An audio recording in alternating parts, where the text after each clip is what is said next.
오늘 밀려오는 다양한 국제 뉴스를 둘러싸고 대한 대담을 진행하고자 합니다. 조국혁신당 김준영 의원님 나와 계십니다. 네, 반갑습니다. 안녕하십니까.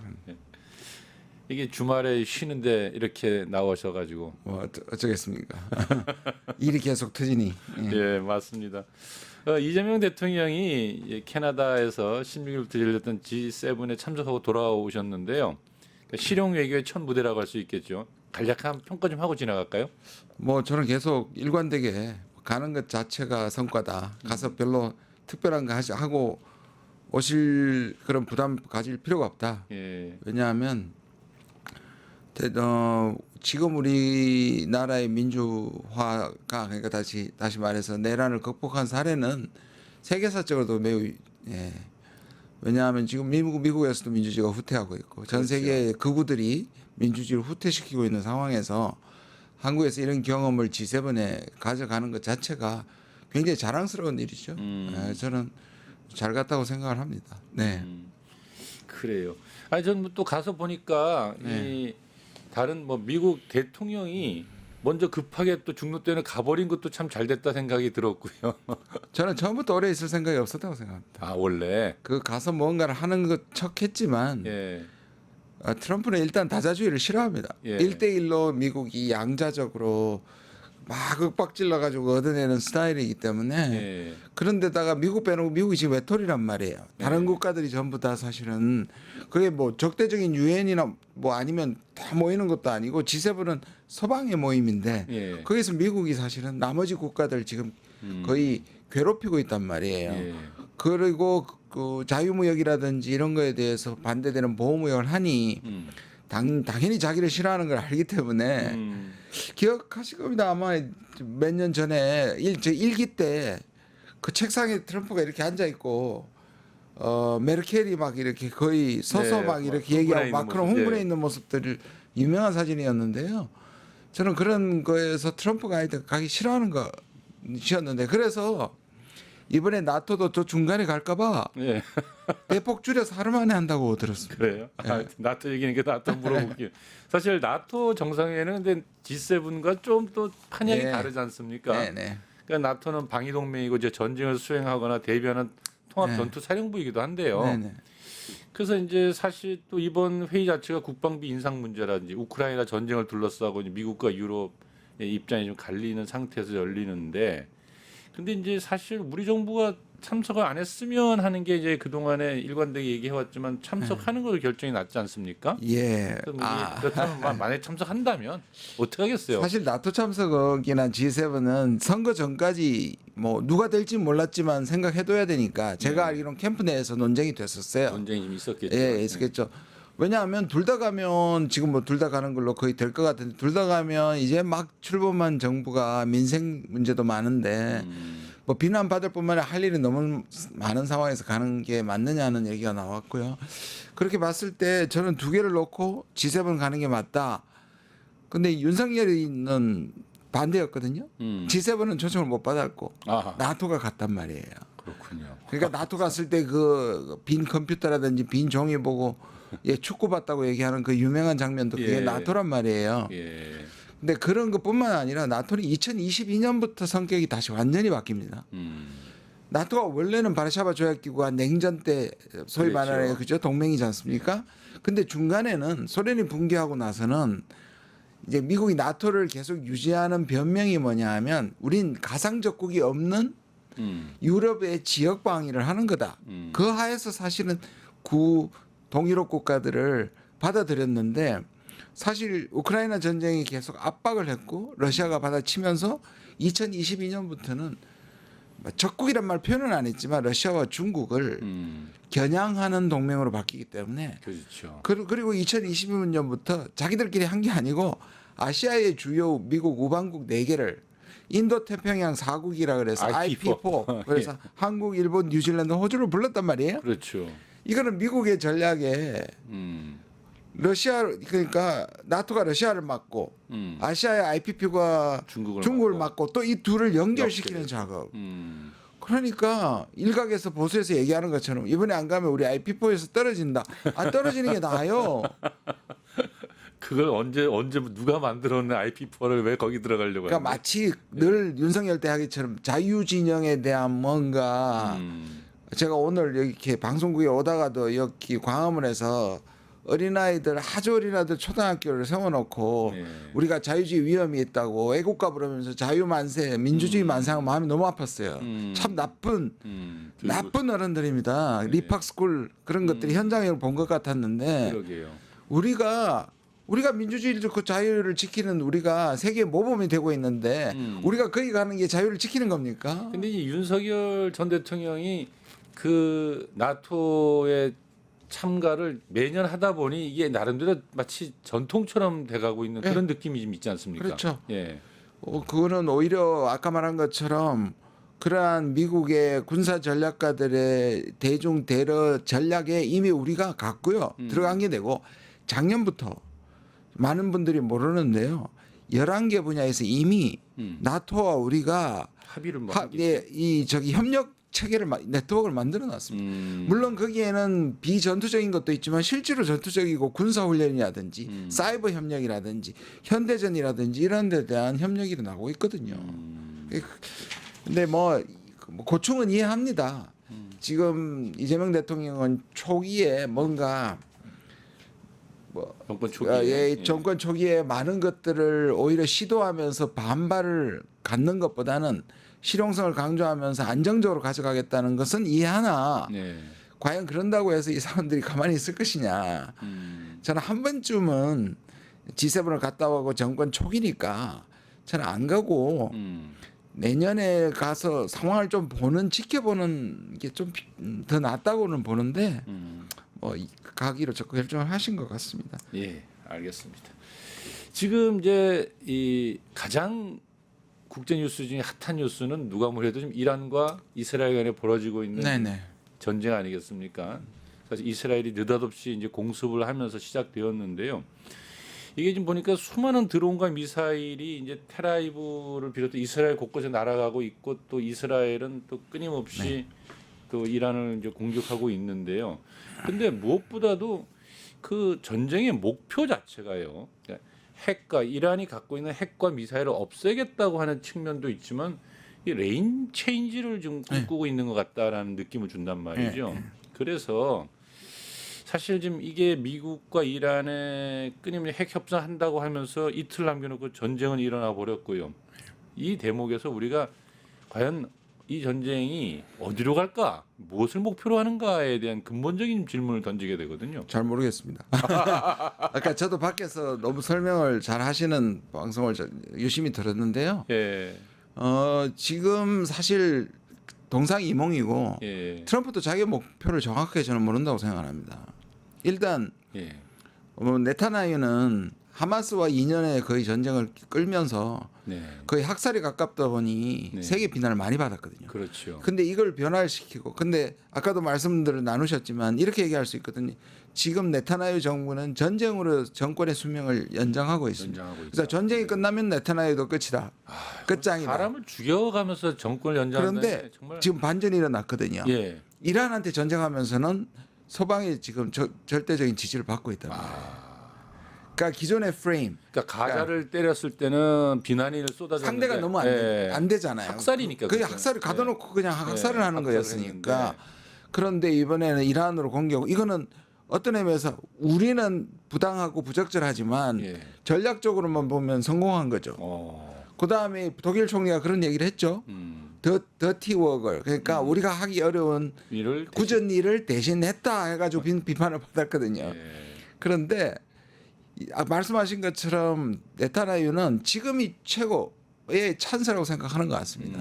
이란의 위협을 아예 싹부터 제거시키는 거라. 그렇습니다. 왜냐하면 헤즈볼라도 약해졌죠. 하마스도 약해졌죠. 예. 후티도 약해졌지. 아이고. 그리고 방공망도 많이 파괴됐죠. 그런데 그게 저는 오산이라고 봐요. 지금 우크라이나도 사실은 러시아하고 저 대국을 싸우면서 4년을 갑니다. 물론 그렇죠. 무기를 제공받지만 예. 세상에 깨끗한 전쟁은 없습니다. 그리고 이란이라는 나라가 그렇게 호락호락하게 그렇죠. 그래서 저는 오히려 예. 지금 이란이 굉장히 불리한데 예. 너무 모욕을 하는 것 같아요. 음. 트럼프가. 그렇죠. 트럼프가 모욕을 하면 결사항전합니다. 미국의 군사 전문가가 예. 지금은 그렇지만 사실 이스라엘의 75배의 크기입니다. 땅이. 그렇죠. 인구도 10배입니다. 아이고. 소모전을 했을 때 음. 피해는 받겠지만 결사항전을 하면 사람이 양쪽이 죽어가면 이 전쟁은 이스라엘 하마스 전쟁보다 훨씬 더 오래 갈 겁니다. 그렇죠. 그런데 지금 핵을 얘기하면서 하메네이가 무너지면 그러면 그걸로 끝일 거라고 보지만 이 이스라엘과 이슬람의 이란의 묵은 분쟁이 하메네이 하나 살라진다고 그렇게 되지라고 보지는 않거든요. 전 잘못 건드렸다고 보고 봅니다. 아, 맞습니다. 그런데 이좀 이건 약간 다른 얘기인데요. 이제 전황을 한번 살펴보면 네네네. 워낙 좀 극과 극을 달리는 평가들이 있어요. 보면은 언론 보도와 양측 주장들이 서로 다르긴 한데 특히나 이제 우리 한국을 비롯한 언론들의 내용을 보면 이스라엘이 이란의 주요 군사 시설과 이란 군 핵심 지휘관들을 사살하는 데 성공했고 군사 시설이 많이 파괴되었다라는 것이고요. 그래서 지금 계속 끊임없이 테헤란을 비롯해서 이란 영공을 장악했고 또 공중 폭격을 거듭하고 있어서 이란은 드론과 미사일 외에는 이스라엘을 타격할 수 있는 마땅한 수단과 능력이 없다. 이렇게 이제 딱 정리돼 있어요. 그러니까 조만간 무조건 항복할 것 같다는 느낌을 주고 있는데요. 그런데 또 이제 한쪽 언론에서 보면은 이란을 공격하는 전략 폭격기들이를 이제 이쪽 이란에서 사실상의 하이파 항공 연료 저장소 정유시설을 완전히 파괴시켰고 이란이 미사일로 그래서 이스라엘 공군이 더 작전 수행하기가 어려울 정도가 되었다라고 하면서 말이죠.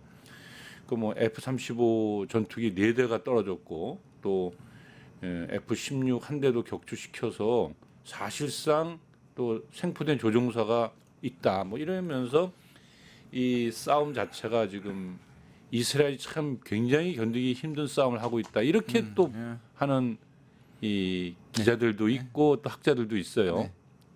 지금 보니까 도대체가 우리가 두 개를 다 서로 좀 심리전이 있다고 생각하는 걸 감안하더라도 전황이 좀 어떤 것 같습니까? 지금 말씀하신 것처럼 전 현재 대전에서는 뭐 옛날에도 그랬습니다. 적을 섬멸했다고 얘기하고 옛날에도 예. 삼국지를 봐도 그렇게 나온단 말이에요. 처음에 러시아 우크라이나 싸울 때도 막 그렇죠. 계속 그렇게 얘기했잖아요. 사실은 저는 처음부터 러시아가 유리한 싸움을 하고 있다고 얘기했다가 예. 오히려 2차 가해라고 욕을 욕을 받았죠. 먹은 적이 있는데 사실 한 번도 초기에 러시아가 헤맨 건 맞지만 예. 전반적으로 소모전이 된 이후에도 러시아가 그러니까 이거는 옳고 그름이 아니라 그렇죠. 객관적으로 객관적인 러시아가 전황이 전황이 나은데도 불구하고 지금도 예를 들어서 러시아의 피해가 거의 뭐 사상자가 10배가 된다는 이게 유럽에서 통용되고 있는 소비되고 있는 뉴스란 말이에요. 예. 여기도 마찬가지예요. 왜냐하면 져야 합니다. 지고 있어야 져야만 해. 그러니까 져야만 네타냐후의 공격이 정당화되는 겁니다. 예. 그리고 계속 미국의 지원을 받을 수 있는 거잖아요. 그럼 과연 그런가? 네. 분명히 이스라엘의 방공망이나 이런 것들은 미국의 도움을 받아가지고 그리고 초기에 공격들에 의해서 이란이 많은 피해를 입은 건 맞지만 쌍방이 지금 다 사실은 피해를 입고 있고 지금 말씀하신 건 하이파. 근데 기본적으로 물리적으로 네. 이스라엘은 불리합니다. 너무 좁은데 너무 많아요. 그렇죠. 그러니까 밀도가 너무 높아요. 군사 시설의 밀도가 너무 높고 그거는 전체로 확 퍼뜨려진 이란과는 반대입니다. 그렇죠. 옛날에 미국과 소련의 핵무기가 전쟁이 났을 때 네. 이게 서로 핵무기를 쐈을 때 2차 공격을 누가 할 수 있느냐가 승패의 키잖아요. 그렇죠. 세컨드 스트라이크. 예. 러시아는 너무 넓어서 예. 이거를 잠수함이나 이런 데 흩어놓을 필요가 없었어요. 그 자체가 미국이 아무리 발달돼도 소련 전역에 있는 핵을 다 동시에 때릴 수 없다는 거예요. 그렇죠. 근데 미국은 거기보다 적어서 잠수함에도 넣고 전폭기에도 넣고 그렇게 나눠놔야 된다. 그래서 이동식이 발전됐고요. 소련은 이동식 개발이 필요 없었어요. 그냥 고정식을 하더라도 못 때렸어요. 땅이 넓어. 지금도 네. 비슷합니다. 그러니까 이란은 아무리 파괴가 돼도 넓게 퍼져 있고 그다음에 이란의 군사 시설을 파악한 전문가들에 말하면 이건 북한하고 비슷합니다. 다 지하, 그렇죠. 산악 속이나 지하에 다 숨겨져 있어서 당장에 대량 군대를 이끌고 이스라엘을 이기지는 못하지만 적어도 더 이상 폭격으로 항복 직전이다. 그것만 알아는 아니거든요. 거라고 저는 생각합니다. 근데 이제 미국의 벙커버스터가 예. 뭐 한 60m 때린다는 네네. 그런 걸 뭐 여러 대를 가져가지고 때리면 뭐 그 산악지대 숨겨져 있는 지하 군사 시설도 다 파괴될 거다 뭐 이런 설들도 있던데요. 예, 이제 뭐 여러가 나탄스라든지 우리가 많이 듣던 게 이제 포르도라는 것이 여기가 고농축 시설이 가장 많고요. 그게 산속인데 실제로 뭐 지하철은 800m를 800m. 예, 산 위에서 때리면 800m 밑에 있는데요. 예. 아무도 들어가본 사람이 없고 대부분 800m를 파악을 하고 있는데 그게 이제 벙커버스트라는 것을 이제 미국이 갖고 있는데 한 군데를 한 20개 개를 떨어뜨려야 그렇죠. 800m니까 한 번에 60m니까 열 몇 번을 때려야 되는데 예. 이게 B2 바머라는 폭격기 이렇게 가오리처럼 생긴 거요. 예, 예. 거기에 딱 2개밖에 못 실어요. 어, 14톤입니다. 하나가. 그래 이거 치고 들어가는 게 무게로 들어가요. 폭격도 폭격이지만 예. 무게로 그냥 밀고 땅에 들어가는 밀고 거죠. 들어가는 거예요. 예. 그러면서 터지는 거거든요. 그러면 이게 한두 대 가지고 되지도 않을 것이며 엄청 많아요. 한 번도 안 낼 거니까 이거는 단순히 그리고 빌려줄 수가 없습니다. 미국만 운용할 수 있는 무기체계입니다. 그러니까 이스라엘을 저도 이스라엘을 운용을 운영을 못하는. 못하는 그럼 거죠. 이걸 터뜨린다는 의미는 미국이 참전한다. 참전이 있네요. B2가 온다는 거. 그래서 미국 내부에서도 그리고 트럼프가 저는 2주 주는 것도 참전하기 싫어서입니다. 그러네요. 그러니까 군사 전략가들 일종에서는 여기서 숨통을 끊어야 된다고 하는 미국 내부의 말이 있지만 트럼프는 원래 고립주의입니다. 전쟁 싫어하고 이익만 좋아하고 그런데 이거를 위험 부담이니까 실제로 마가 세력에서는 하면 안 된다고 엄청나게 강력하게 얘기하고 있습니다. 그럼 2주 연기라는 개념은 어찌 보면은 트럼프의 속마음이 좀 드러난 거다라고 저는 그렇게 봐야겠네요. 생각합니다. 트럼프는 계속 자기가 숫자를 바꾸잖아요. 관세도 퍼센트 맨날 자기 바꾸고 마음대로 바꾸죠. 90일, 108, 또 저는 90일 이후에 또 바꿀 수도 있다고 생각하거든요. 아, 우리나라 7월 8일 네. 관세 그 일정도 바뀔 수 있겠네요. 그때 뭐라 그랬습니까? 이란하고는 협상 끝났다. 어. 근데 이란한테 60일 줬었거든요. 예, 줬었죠. 그럼 지금은 또 2주 더 주는 겁니다. 그러니까. 그리고 협상은 끝났다 했잖아요. 예. 근데 지금 2주는 뭡니까? 협상에서 하라 항복하라는 건데 글쎄요. 예, 뭐 저는 다행이라고 생각하긴 하지만 그러면 일단 전황에 대해서는 현재까지 본다면은 어느 쪽 한쪽 이야기가 다 맞다고 볼 수 없는 조금 좀 한 발 물러서서 네. 본다면 좀 그러니까 약간은 우크라이나 전쟁도 그렇습니다. 뭐 엄청난 사람들이 많이 죽지만 옛날에 1차 대전, 2차 대전 또는 한국 전쟁처럼 그냥 민간인이고 뭐고 전차 폭격하는 그런 전쟁 전면전은 지금 러우도 그렇고 여기서 안 일어나는 이걸 우린 제한 전쟁이라고 합니다. 이제 예. 목적을 갖고 제한 전쟁, 국제 여론도 살피고 예. 군사 시설 뭐 그런 것들을 때리는 어느 정도 관리가 되는 것 같아요. 그러니까 부가적으로 민간인이 죽더라도 오폭에 의해서 죽거나 또는 오인에 의해서 죽더라도 제한 전쟁인데 이게 이제 아까 말한 것처럼 이 이란을 많이 몰아붙이면 이 소위 말하는 지금 접속탄이라는 게 있습니다. 접속탄. 이 접속탄은 뭐냐면 공중에 7km에서 한 폭탄이 그러니까 큰 폭탄 안에 작은 폭탄이 수십 개 있어서 터져버리면 터져버리면 반경 8km가 아주 초토화되는 건데요. 아우 굉장히 이건 이스라엘도 갖고 이란도 갖고 있어요. 아이고 그런데 이 접속탄이 유엔 기구에서 금지를 했는데 예. 120개국이 다 사인을 서명을 해서 우리도 서명했는데 예. 이 두 나라 서명 안 했어. 아, 군노나다 그럼 접속탄 많이 갖고 있겠네요. 그러니까 전쟁은 깨끗한 전쟁이 없는 겁니다. 그러니까요. 그러니까 저는 제일 좋은 방식은 이란에게 핵무기를 포기하게 하고 거기에서 소명하게 하고 대신에 이걸 항복이라고 자꾸 얘기하면 안 되는 거예요. 실제로는 이란이 항복을 해도 예. 이 전쟁을 끝내고 싶으면 예. 트럼프는 항복이라고 얘기하면 안 되는 겁니다. 근데 나 요번에 이렇게 공격받는 걸 보면은 이란은 더욱더 핵무기를 갖고 싶어 할 것 같아요. 그렇죠. 예, 점점 더 그러지 않겠어요? 저는 지금까지 그러니까 지금 트럼프 왔다 아까도 말씀들 하셨는데 트럼프는 지금 자기가 이란 아직 핵무기 개발 못했다고 해놓고 지금은 거의 다 했다고 얘기하고 그러니까 뭐 그다음 털시 게버드의 얘기도 뒤집고 그러니까 또 그 정보국장 그 따라가지고 자기 말을 또 고치기도 하고요. 근데 국제 전문가 사이에서는 농축이 60% 정도 진행됐을 거라는데 합의합니다. 거의 거기에 일치합니다. 무슨 말이냐면 문제는 농축이에요. 그렇죠. 그러니까 농축은 우리가 말하는 그 플루토늄과 달리 예. 이게 농축의 중간을 확인할 길이 쉽지가 않습니다. 그러니까 그렇죠. 평화적 이용을 하는 데는 보통 3%에서 5% 필요하고요. 예. 무기급이 90% 이상이 되면 무기급이 됩니다.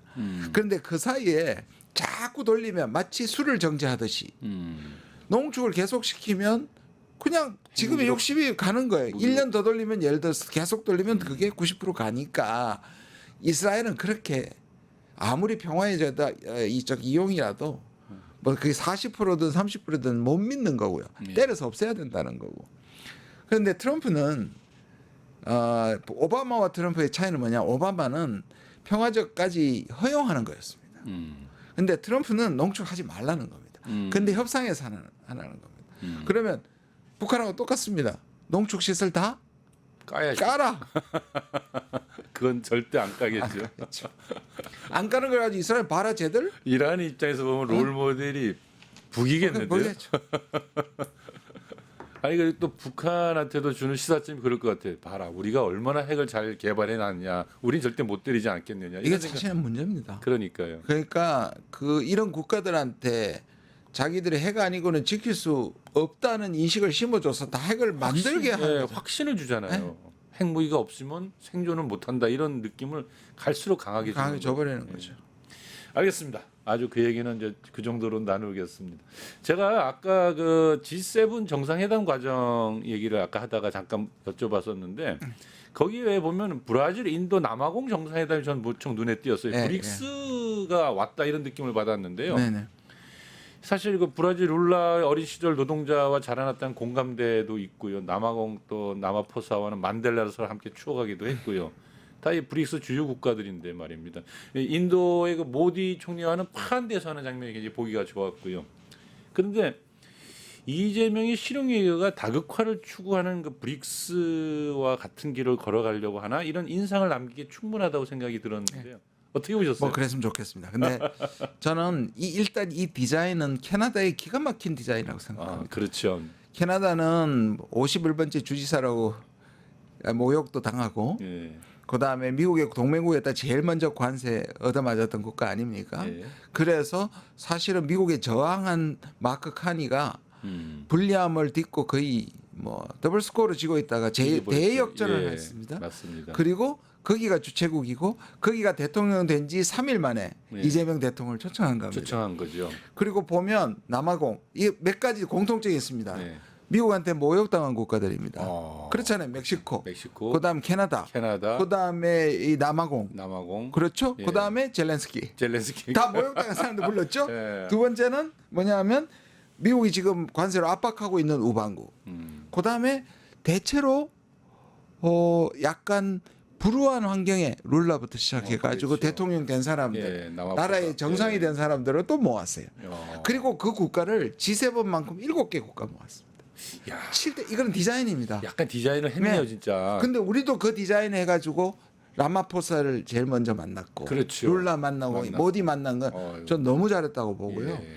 이 자체만 가지고 우리가 이제 저는 말씀하신 것처럼 글로벌 사우스로 다원화해야 된다고 저는 생각하고 예.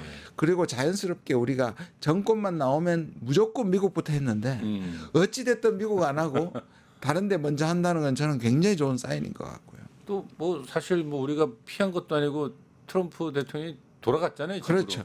그것도 참 잘 된 그럼 거예요. 잘 된 거라고 생각합니다. 그리고 G7이 지금 전 세계 GDP의 40%를 차지하고 아직은 제일 많습니다. 예. 근데 글로벌 사우스가 2030년이 되면 이걸 추월합니다. 추월하는 거죠. 예. 맞습니다. 그래서 의미가 있다고 생각합니다. 예. 아니 저는 좀 많이 걱정했습니다. 괜히 우리 트럼프 대통령과 이재명이 만나서 모욕당하면 어떡하나 해서. 저도 뭐 이런 말 할까봐. 어. 당신 혹시 부정선거에서 된 건 아니지? 뭐, 예, 지금 여기 얘기하는 것처럼 그런 말 하면 왜냐하면 예. 지금 백악관에 처음에 나왔던 맞아요. 그 축하 성명이 이상하잖아요. 이상했었잖아요. 예. 거기 뭐 중국 아니 앞에서는 공정한 선거에 된 건 안다. 뒤에는 중국의 영향력을 우려한다. 예. 나쁜 사람들이에요. 예. 너무 걱정이 결례. 많이 됐었는데 좋습니다. 그 얘기는 뭐 이 트럼프의 미국인데요. 트럼프 얘기가 오늘 굉장히 꽃을 피울 수밖에 없는 게 지금 미국에서 노킹스 시위가 거대하게 벌어지고 네. 있죠. 노킹스면 말 그대로 우리는 왕이 안 된다. 왕은 안 된다. 임금님은 안 된다. 왕은 안 된다. 이런 거 아닙니까? 예, 이름 너무 잘 지은 것 같아요. 예, 거대한 이제 저항 정선이 이제 미국 내에 좀 성장하고 있는데요. 특히나 이제 지난 그 14일 날, 그러니까 트럼프 79번째 생일날인가요? 예. 워싱턴 D.C.에서 6,700명 군인들 쫙 모아놓고 군사 퍼레이드하고 한쪽에서는 2,000건이 넘는 동시다발 시위가 벌어지고 예. 정말 이게 뭐라고 설명할 수 없는 미국이 둘로 쪼개졌구나라는 느낌을 줬단 말이죠. 예.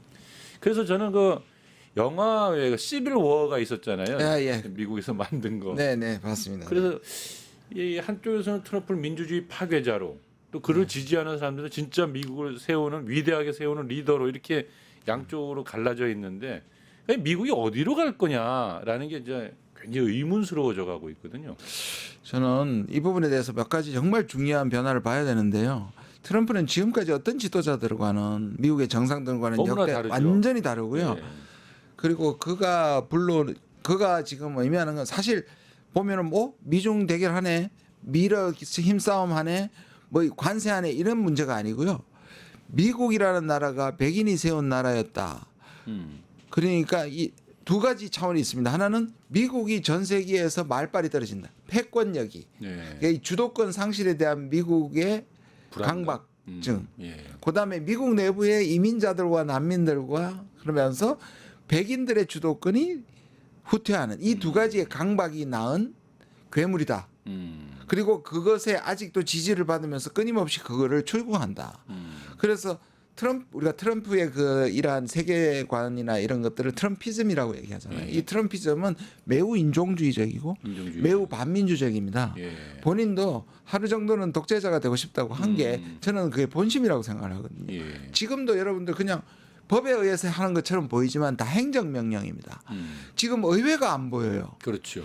이게 의회를 통해 가지고 법을 만들어서 실행하는 게 아니고 이거는 긴급 명령권 같은 것들입니다. 너무 윤석열 보는 기분이 자꾸 들어서. 서로 못된 것만 배워가지고 예. 그 실제로 이제 그래서 최근에 일어나오는 이 난민들 이민자들 불법 이민이 있을 겁니까? 예. 우리도 있단 말이에요. 예. 그러니까 가끔 이 이민자들 색출해내는데 이미 불법 이민자는 미국에서 1,000만 명이 넘거든요. 1,000만 그 1,000만 명은 이미 미국의 이 3D 업종에서 노동력으로 작동하고 있고 증거 없이 미국에서는 불심 검문해서 체포를 못 하는데 지금 트럼프가 그걸 하고 있고요. 그러니까 과잉 진압을 하니 그 잡히는 사람들도 인권 문제를 얘기하는데 네. 이 사람들을 고용하고 있는 미국 사람들이 기업들이 죽겠거든요. 그렇죠. 스몰 비즈니스들이 예. 다 소상공인들이 죽을 지경이거든요. 그렇겠네요. 근데 이거를 또 매우 폭력적으로 진압하다 보니 이제 그렇게 나오는데 왜냐하면 그러면 이민자라고 반대할 것 같은데 이미 미국 시민들도 왜 트럼프가 이 일을 하고 있는지를 알고 있는 거죠. 그러니까요. 그러니까 미국의 반이민이라는 분위기를 활용해서 자기가 권위주의를 민주주의를 파괴하려는 그러니까요. 마치 윤석열이 반국가 세력을 척결한다는 이름. 척결한다는 이름으로 했지 않습니까? 그래서 사실은 미국은 전국에 비상계엄권은 없습니다. 주별로만 할 수 있습니다. 주별로 하는데 그 또 주지사의 허가 없이 막 할 수 있나요? 근데 그렇죠. 그것도 이제 주지사하고 보통 때는 해야 되는데 이것도 똑같습니다. 긴급 재난이나 국가 위기 상황에서는 무시할 수 있습니다. 주지사 의논 안 하고 그러니까 캘리포니아라고 하면 가장 민주당이 센데고 트럼프의 반대파들이 많은데 가가지고 그렇죠. 그게 때려버리면 됩니까? 주지사 허락도 안 받고. 그래서 주지사는 이제 이 논란이 되는 거죠. 지금 그럼 상황이 긴급? 이민자 잡는 게 긴급 상황이냐. 예.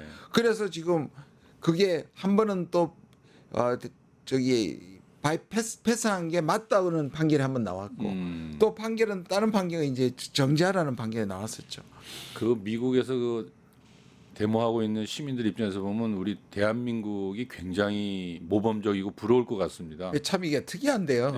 우리나라 그거들이 시위할 때 성조기가 있었잖아요. 예, 성적이 흔들었죠. 그거를 제가 미국 사람들 만날 때마다 도대체 이해를 못하는데 그게 왜 성조기가 있냐고 얘기하는데 예. 지금의 미국의 데모에는 예. 민주주의라는 데모에는 한국 태극기가 태극기가 흔들어요? 자주 등장합니다. 물론 교포들이 들고 나오는 것도 있겠지만 예. 그보다 실제로 예. 밑에 댓글이나 이런 걸 보면 예. 우리가 한국이 배워야 한다. 민주주의를 극복한 것을 미국이 배워야 한다. 아, 말은 되죠. 데모크라틱 코리아. 여기는 말이 안 되는데 거기는 말이 됩니다. 좋습니다. 아이고, 아니, 미국 얘기가 오늘 굉장히 중심인데요. 트럼프의 이야기는 해도 끝이 없을 것 같아요. 앞으로도 최고의 관심사일 것 같은데 트럼프가 중국과의 무역 협상을 잠정 타결을 했지 않습니까? 얼마 전에. 그래서 저는 미중 무역 타결의 내용이 도대체 이게 뭘 의미하느냐, 뭐 계속 이렇게 싸우다 타협하다 이렇게 가는 건지 네. 서로 사실상 우리 선생님이 저 입에 붙어 있는데 이제 우리 의원님이 예, 예. 예전부터 얘기할 때마다 그런 얘기를 많이 하셨단 말이에요. 그러니까 미국과 중국에 있어서 사실 미국이 우리 보고 안미 경중하지 말라 소리 하면 그게 말이 되냐? 그럼 미국이 지금 중국의 경제에 지금 함께 안 하고 어떻게 살아가냐? 미국의 수없이 많은 제조업들은 다 중국에서 만들어 온 물건들이 미국에 돌고 있는데 이런 얘기를 자주 하셨지 않습니까? 네, 네. 그러면 미중이 그렇게 막 으르렁대면서 서로 관세 때리다가 이제 결국 타결을 했다라는 것은 우리한테도 주는 시사점이 있을 텐데. 그럼요. 예. 저는 그 미국에서 안미 경중 끊으라 그러는데 제가 그러면 미국의 세계에서 가장 중국에 중독된 나라는 미국이다. 미국이다. 네, 그리고 그렇죠. 실제로 예. 매년 미중 무역량이 계속 늘어나고 있죠. 기록을 경신하고 있습니다. 그러니까 말입니다. 반도체 뭐 몇 분야에서 첨단 분야에서 마치 디커플링 하는 것처럼 보이지만 보이고 만약에 미국이 모든 걸 중국에서 사오는 걸 미국에서 생산하면요. 지금 물가가 100%, 200%, 300% 그러겠죠. 튑니다. 견딜 예. 수가 없겠죠. 예. 실제로 지금 관세를 그때대로 때리면 아이폰이 예. 거의 수백만 3,000불, 4,000불 하게 그러겠죠. 되는 거거든요. 예, 맞아요. 실제로 그렇거든요. 그러니까 미국이 중국에 의존된 게 무역만 봐도요. 네. 34%입니다. 음. 중국이 미국의 무역에 의존하는 게 10%입니다. 그러니까 미국이 훨씬 더? 3배 반이 중국이 더 필요하다. 중국 물건이 훨씬 많이 들어서 통용되고 있다는 소리 아닙니까? 그러니까 계속 싸우면 불리한 거는 미국이었고 중국은 이거를 너무 일기 때 잘 알고 트럼프가 4년 동안 없었을 때 준비를 재임을 준비를 착실히 했고요. 결정적으로 히토류입니다. 이번에 히토류는 그냥 미국의 무기든지 뭐든 데 다 들어갑니다. 그 F-35에는 수백 킬로가 들어갑니다. 히토류가. 히토류가. 예. 그러니까 뭐 아이폰이나 뭐 그다음 다 전기차에 들어가겠죠. 다 들어가고요. 그러니까 말은 하죠. 국산화시키고 또는 다른 나라에서 가져온다는데 예를 들면 그래가지고 우크라이나 가가지고 광물 협정했잖아요. 예. 그런데 그게 상품화 되려면 다시 말해서 실제로 쓰려면 최소 10년이 걸립니다. 아. 그럼 10년 동안 어떻게 할 건데요? 음. 중국 예트륵 그래서 관세를 내리고 유학생을 받아들이는 걸로 예.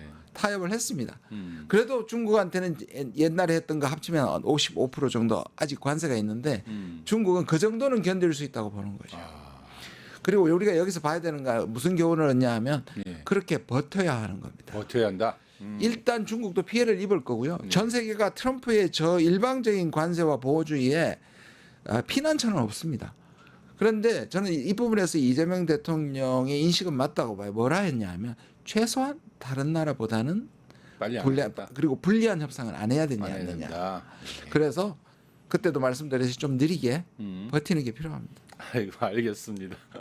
이게 보니까 정말 전 세계가 옛날엔 미국 한마디면 미국과 함께 하지 못해 안달이었는데 지금은 미국이라고 하는 거대한 무시무시한 이 괴물과 싸우는 듯한 느낌을 받습니다. 그게 저는 이게 미국한테 불행한 거죠. 예. 왜냐하면 이 보호 무역은 결국 성공할 수 없고요. 미국 역대 때 이미 세계는 너무 얽혀 있는데 그러게요. 이 보호 무역은 성공할 수 없고요. 그러면 어떤 현상이 나냐면 미국의 신뢰도가 땅에 떨어지기 때문에 미국이 오히려 세계가 미국과 디커플링이 됩니다. 맞습니다.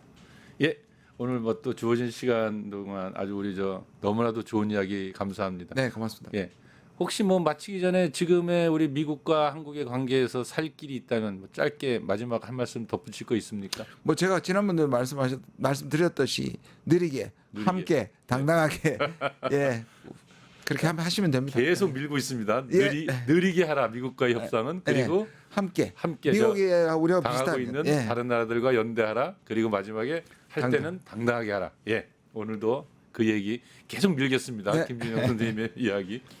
자, 이재명 정부가 탄생하고 새로운 외교 관계를 짜야 합니다. 그러나 대한민국을 둘러싼 국제 정세는 정말 심각하게 짝이 없습니다. 숨 돌릴 틈도 없이 맞서 싸워가야 할 파도가 밀려오고 있는 듯합니다. 우리가 한시도 잊어서는 안 될 것은 우리의 주권, 우리의 국익입니다. 함께해 주신 여러분 감사합니다. 언제나 날카로운 분석력으로 우리의 갈 길을 열어주신 김준희 의원님 고맙습니다. 감사합니다. 세상을 보는 창, 세상을 여는 창, 세상을 바꾸는 창, 김창현의 창이었습니다. 뉴스토마토가 12.3 내란을 막아낸 시민영웅 1000명 찾기 프로젝트를 진행합니다.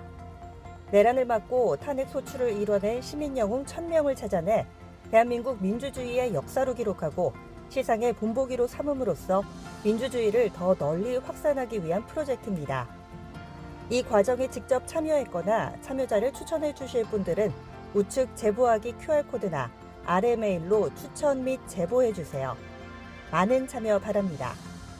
뉴스토마토와 함께해 주실 분들을 기다립니다.